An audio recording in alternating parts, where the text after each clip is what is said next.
التاجر الصدوق مع النبيين والصديقين والشهداء والصالحين আরেক জায়গায় আল্লাহ পয়গম্বর বলেন যে ব্যক্তি সত্য কথা বলে ব্যবসা করবে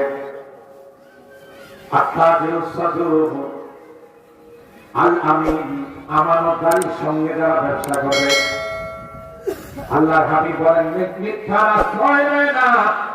কোনদিন মিথ্যা কসম খায় ব্যবসা করে না,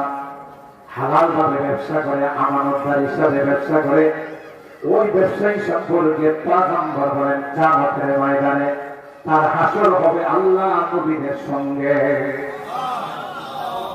সিদ্দিকীনদের সঙ্গে, দ্বীনের জন্য যারা শাহাদাত বরণ করেছেন তাদের সঙ্গে তার হাসর হবে, শহীদ যারা সালেহীন যারা তাদের সঙ্গে